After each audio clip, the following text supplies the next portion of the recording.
I want to ask you a few questions about the hot topic of dating. Okay. Is that okay? All right, so what has your experience of dating been like in Japan? Have you ever dated a Japanese person? Yes. Yes? Yes. Wow, double yes. Maybe that's the reason why you came to Japan. I don't want to think about myself as a Nihon hunter. Wait, what is that? Can you explain? I think it's the expression that some Japanese use for foreigners who just come to Japan in need of a Japanese person or like a fetish, oh, I just want to date Japanese, so I come to Japan. Right, we don't want to have that. Oh, I didn't even know there was a name that was assigned to a person who just came for one particular group of people. That's really interesting. Oh, yeah. But okay, you both said yes. Yeah. So, how did that work? Did you meet in Japan? Yeah, so I actually met the person on Tinder, which I think is a really interesting way to meet someone in Japan because it's quite different from the Tinder I experienced in England. And the reason why is because the guys on Tinder in Japan would only post pictures of food on their profiles. So it was pictures of sushi, yakisoba, and there's no face.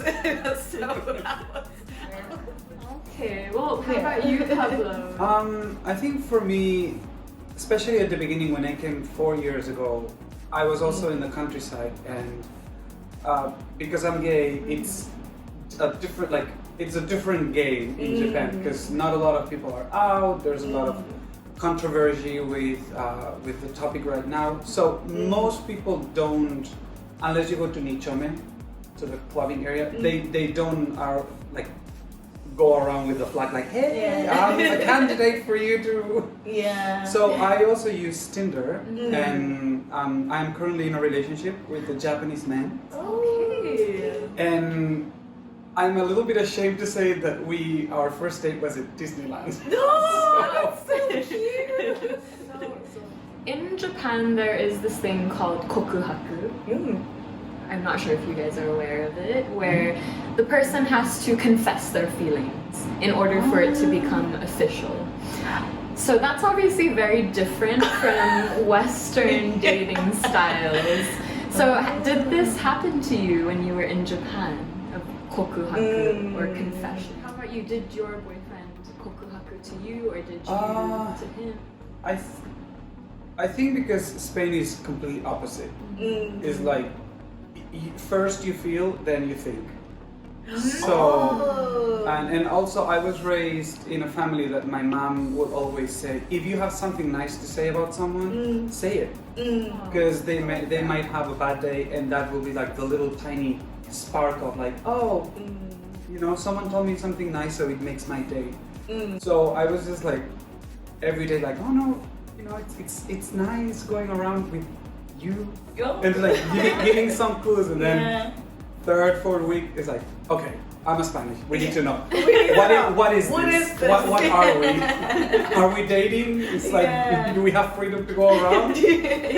Okay, so that's how it usually works in Spain, is that you have a conversation about it. Yeah, but not confession.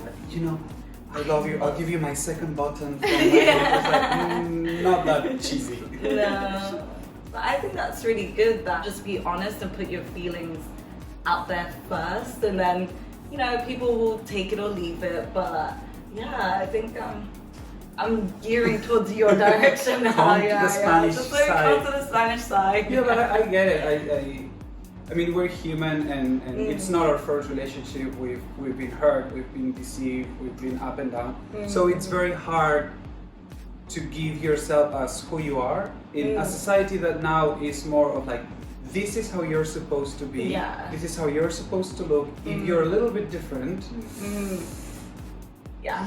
maybe change. And it's you don't need to change, because if you change, there's no one else like you. Yeah.